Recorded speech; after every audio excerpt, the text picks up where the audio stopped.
भाजपा की स्थापना कब हुई, कैसे हुई, किन हालातों में हुई और इसके रचयिता कौन थे, जानते हैं। ब- भारतीय जनता पार्टी को सबसे पहले भारतीय जनसंघ के नाम से जाना जाता था। इसकी स्थापना 1951 में डॉक्टर श्यामा प्रसाद मुखर्जी के द्वारा की गई। 1952 के पहले आम चुनाव में, जिसे लोकसभा का चुनाव भी बोला जाता है, उसमें इसे 3 सीटें मिली और वहां से यह क्षेत्रीय पार्टी से उभरकर राष्ट्रीय पार्टी के रूप में इसका पदार्पण हुआ। 1957 के दूसरे लोकसभा चुनाव में इसे 5 सीटें मिली और अटल बिहारी वाजपेयी पहली बार सांसद बनकर आए। 1962 के तीसरे लोकसभा चुनाव में इसे 14 सीटें मिली और 1967 के लोकसभा चुनाव में 32 सीटें। लेकिन इस दौरान श्यामा प्रसाद मुखर्जी का निधन हो गया और 1959 में अटल बिहारी वाजपेयी जी को भारतीय जनसंघ का अध्यक्ष चुन लिया गया। 1973 में पार्टी की कमान लाल कृष्ण आडवाणी ने संभाली। उन्होंने इंदिरा गांधी के आपातकाल के फैसले के खिलाफ एक मुहिम छेड़ी और कई राजनीतिक दल और भारतीय जनसंघ एक साथ हो गए और इस महागठबंधन को जनता पार्टी का नाम दिया गया। 1977 में 6वीं लोकसभा के दौरान जनता पार्टी को 302 सीटें मिली, जिसमें मोरारजी देसाई को प्रधानमंत्री चुना गया। अटल बिहारी वाजपेयी विदेश मंत्री और लाल कृष्ण आडवाणी को सूचना एवं प्रसारण मंत्री की जिम्मेदारी मिली। महागठबंधन का एक फार्मूला एक कार्यकाल भी अपना पूरा नहीं कर पाया और मात्र 30 महीनों के अंदर ही जनता पार्टी का विघटन हो गया। कई पार्टियों ने अपना समर्थन वापस ले लिया। मोरारजी देसाई ने प्रधानमंत्री पद से इस्तीफा दे दिया और 1979 में चौधरी चरण सिंह ने प्रधानमंत्री पद की शपथ ली। लेकिन कांग्रेस ने चौधरी चरण सिंह से अपना समर्थन वापस ले लिया और अपना बहुमत साबित करने में असमर्थ रही। इसके कारण जनवरी 1980 में फिर से चुनाव कराए गए। 1980 का लोकसभा चुनाव में भारतीय जनसंघ ने जनता पार्टी के नाम पर लड़ा, जिसमें जनता पार्टी को केवल 31 सीटों पर अपना संतोष करना पड़ा। 7वीं लोकसभा में बहुत ही तगड़ी हार हुई और इसने बीजेपी यानी कि भारतीय जनता पार्टी को जन्म दिया। 6 अप्रैल को 1980 को अटल बिहारी वाजपेयी के नेतृत्व में भारतीय जनता पार्टी का गठन किया गया और 1984 के अपने पहले लोकसभा चुनाव में भारतीय जनता पार्टी को केवल 2 सीटें मिली।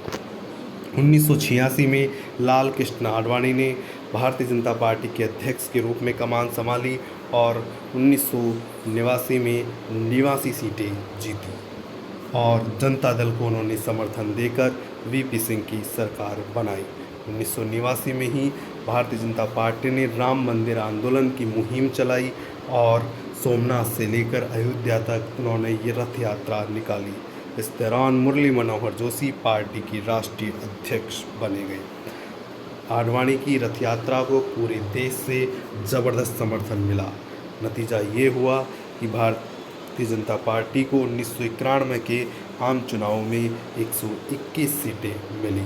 1993 में पार्टी की कमान एक बार फिर एल के आडवाणी ने संभाली और उसमें 1996 के लोकसभा चुनाव में बीजेपी को 163 सीटों पर जीत मिली और अटल बिहारी वाजपेयी के नेतृत्व में केंद्र में बीजेपी की सरकार बनी।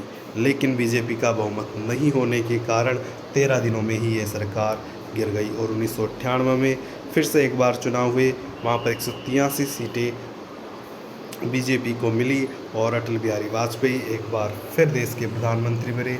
लेकिन एक बार सरकार फिर बहुमत के नहीं होने के कारण सरकार गिर गई और 1999 में फिर से चुनाव हुए और इसमें अटल बिहारी वाजपेयी पुनः देश के प्रधानमंत्री बने। 2014 के लोकसभा चुनाव में बीजेपी ने इंडिया साइनिंग का नारा दिया, लेकिन पार्टी को मात्र 144 सीटें ही मिली और कांग्रेस ने अपनी सरकार मनमोहन सिंह के नेतृत्व में बना ली। 2005 में राजनाथ सिंह ने पार्टी का नेतृत्व संभाला और लोकसभा चुनाव में 2009 के लोकसभा चुनाव में भी इनका जादू नहीं चला और मात्र 119 सीटें ही इनको मिल पाई।